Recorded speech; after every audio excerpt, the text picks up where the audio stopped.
So the Corrado's basically been on the road for about a year. I've been driving it since I really went through it, did the cylinder head, did the whole heater core, and been working through some like minor issues, you know, lights and things like that, little small stuff. But probably the most significant thing that's kind of preventing it from being really nice to drive is I believe I have a faulty motor mount, because the car vibrates. Like, I'm getting a really crazy vibration. So here I am at idle, and I know the camera doesn't really pick it up, but we have just kind of a general vibration, and you can kind of feel it in the day, you can feel it in your feet. It gets really noticeable. Like, there you go, if you can hear that as you're about to start moving. It's really noticeable. So again, I'm assuming this is one of the motor mounts. Everything's shaking, even the sides here. So I'm gonna replace them. I'm gonna inspect them, put the car up, inspect them, and replace them. My suspicion is it's the one on the back side of the engine, between the engine and basically the firewall.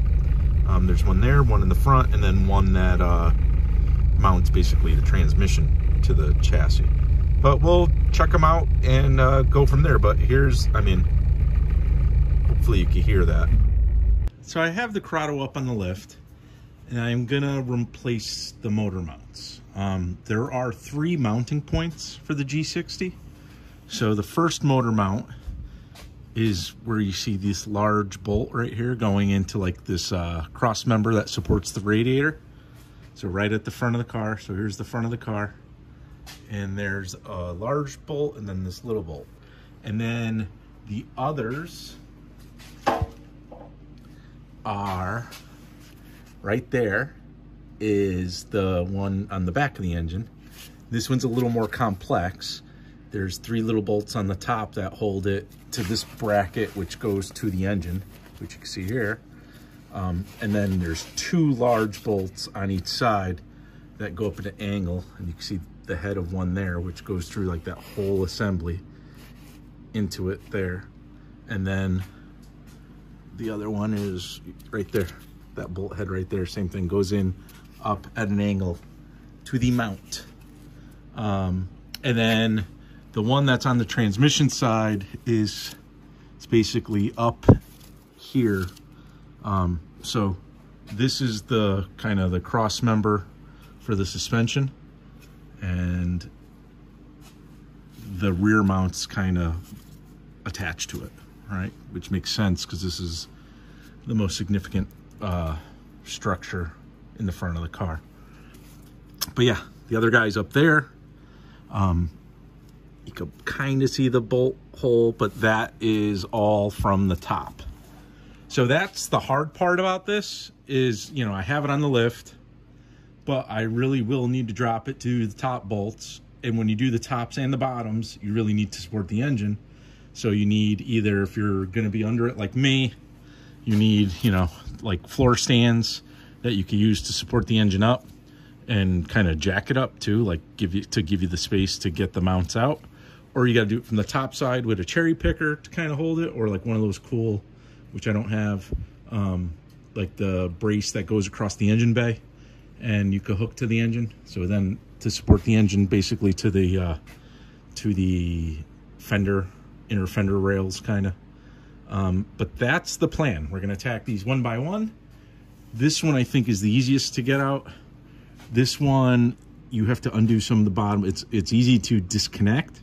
To fish it out of there is a slightly different story, and I think you have to take like the lower bracket off and stuff like that just to make some room to get it out. I just want to point something out really quickly as I'm looking at this rear mount. So this is the rear mount. This is the top of it. This is the rubber isolator, and this is the bottom bracket where I just undid those 2 17mm bolts that went into the base of it.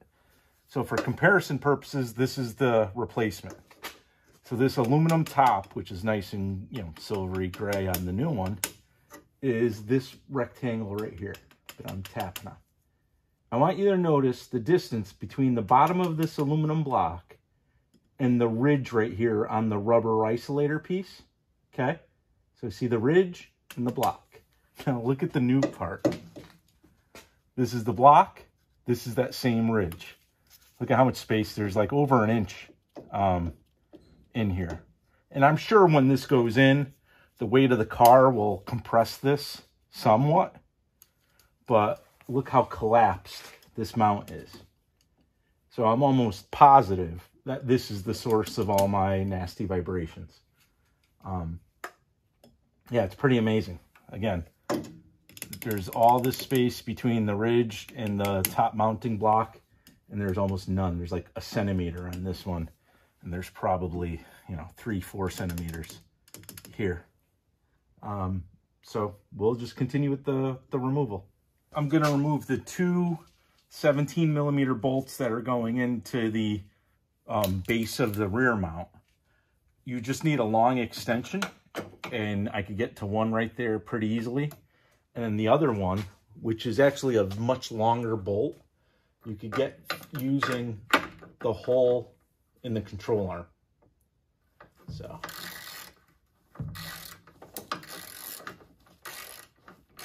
And not to bore you with the actual removal, but I wanted to show you. This was the bolt that came out of this side of the mount. See how long it is?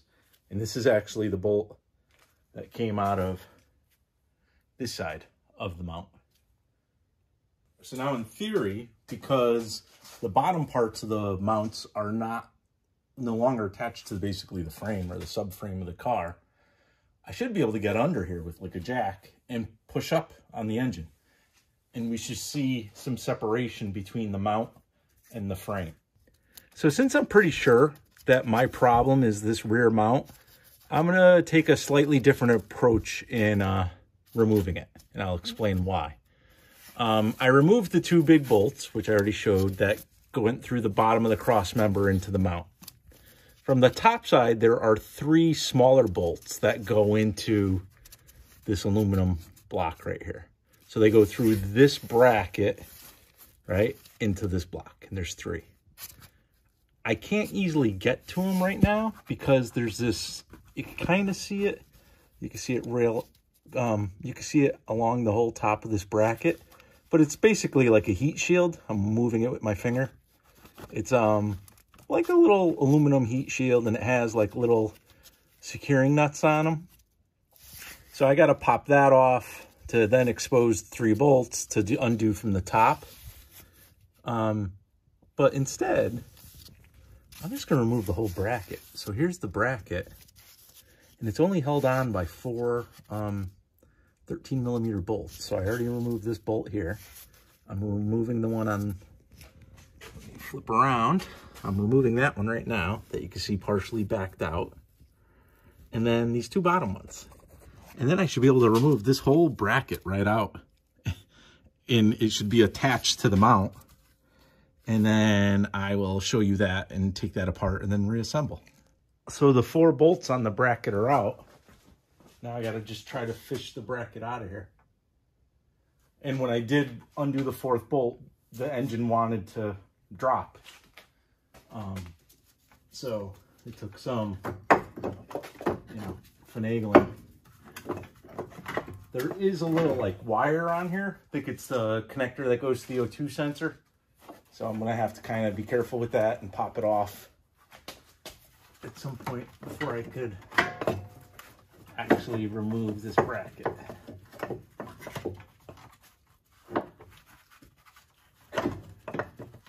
So here's that. Like I said, it's a connector for the O2 sensor.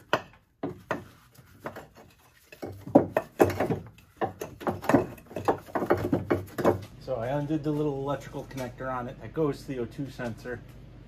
And I'm going to just try to rotate the whole assembly.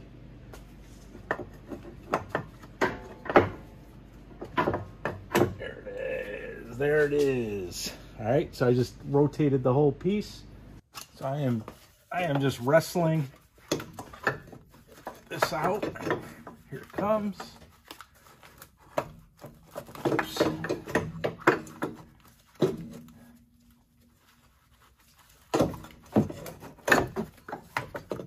And there it is. So what we're looking at is this is the mount that we're going to replace. This is the bracket that basically hung off the back of the engine block. These were those 4 bolts I removed to remove it. So I took it off all in one piece. Now I'm going to take off the 3rd bolt. I ended up doing the 2 already as it was coming down. And be able to separate this.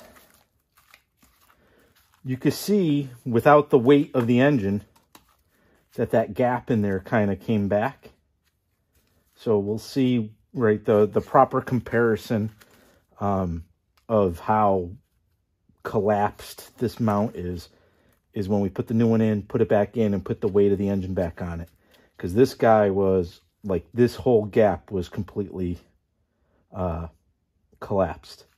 So hopefully when the new one goes in, this will be a little bigger, a little better.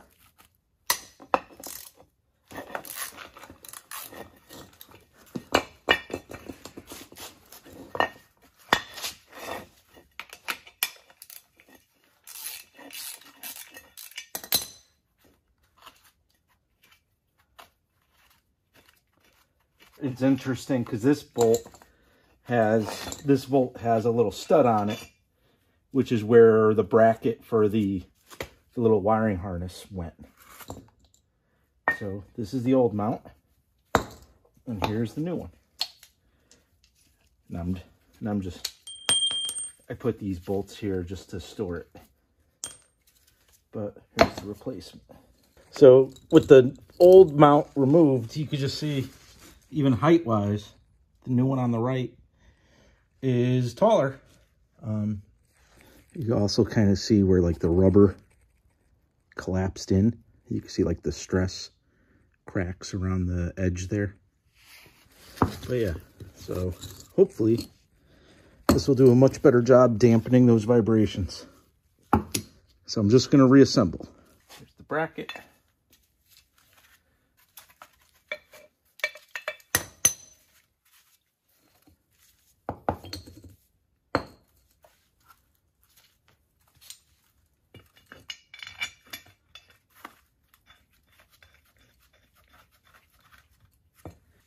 And then this guy goes here. This little tab fits in that hole. It goes like that.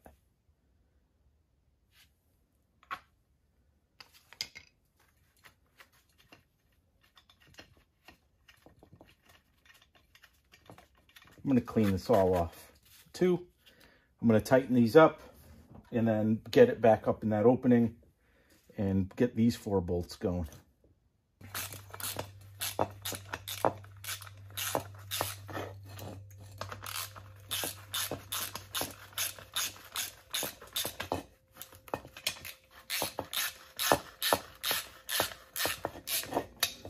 So I put the new mount on the bracket, okay? And I'm going to try to snake this in there like the same way it came out. If that doesn't work, I will disassemble this, put the bracket up there first, put the mount up there, and assemble them in the space where they actually go. But I'm going to try to do it this way since they came out in one piece. In theory, they should go in as one.